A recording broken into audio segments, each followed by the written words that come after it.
PV. അൻവറിന്റെ UDF പ്രവേശന ചർച്ചകളിൽ മുസ്ലിം ലീഗ് നേതാക്കളിൽ ഭിന്നസ്വരം. പി.വി. അൻവറിനെ അവഗണിച്ചു മുന്നോട്ടു പോകാനാകില്ല എന്ന് മുസ്ലിം ലീഗ് മലപ്പുറം ജില്ലാ general secretary P. Abdul Hameed MLA പ്രതികരണം. എന്നാൽ പി.വി. അൻവർ ഒരു പരാജയമായിരുന്നു എന്നാണ് മുസ്ലിം ലീഗ് നിലമ്പൂർ മണ്ഡലം പ്രസിഡന്റ് ഇക്ബാൽ മുണ്ടേരിയുടെ നിലപാട്. പി.വി. അൻവറിന്റെ UDF പ്രവേശനം കീറാമുട്ടിയായി തുടരുന്ന സാഹചര്യത്തിലാണ് അൻവറിനു വേണ്ടി മുസ്ലിം ലീഗ് രംഗത്ത് വരുന്നത്. നിലമ്പൂരിൽ അൻവറിനെ അവഗണിച്ച് മുന്നോട്ടു പോകാനാകില്ലെന്ന് P. അബ്ദുൽ ഹമീദ് MLA.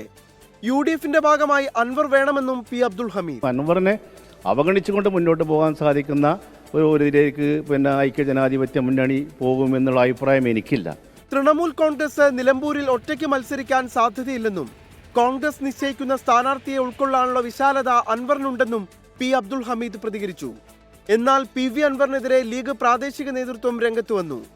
അൻവർ വൻ പരാജയമായിരുന്നുവെന്നാണ് മുസ്ലിം ലീഗ് നിലമ്പൂർ മണ്ഡലം പ്രസിഡന്റ് ഇക്ബാൽ മുണ്ടേരി പ്രതികരിച്ചത്. രാഷ്ട്രീയമായി നിലമ്പൂരിൽ ചർച്ച ചെയ്യപ്പെടേണ്ട ഒരു വിഷയമാണ്. അത് പി.വി. അൻവറിനെതിരെയുള്ള ഒരു വിമർശനം എന്നതിനപ്പുറം ഇവിടെ ഈ തെരഞ്ഞെടുപ്പിൽ ചർച്ച ചെയ്യപ്പെടാൻ പോകുന്ന രാഷ്ട്രീയത്തിൻ്റെ ഒരു കൃത്യമായ അതിൻ്റെ ഒരു ത്രെഡ്, മെയിൻ പോയിൻ്റാണ് ഞാൻ അതിൽ പറയാൻ ശ്രമിച്ചിട്ടുള്ളത്. കഴിഞ്ഞ 9 വർഷം ഇവിടെ പി.വി. അൻവർ MLA ആയി നിന്ന് ഇവിടെ നടത്തിയ പ്രവർത്തനങ്ങൾ, ആ പ്രവർത്തനങ്ങൾ വിജയകരമായിരുന്നില്ല എന്നാണ് UDFന്റെ വിലയിരുത്തൽ. പി.വി. അൻവറിനെ കൂടെ കൂട്ടിയാൽ വരാനിരിക്കുന്ന തദ്ദേശ തെരഞ്ഞെടുപ്പിലടക്കം നേട്ടമുണ്ടാക്കാനാകുമെന്നാണ് ലീഗ് സംസ്ഥാന നേതൃത്വത്തിന്റെ വിലയിരുത്തൽ. 24 മലപ്പുറം.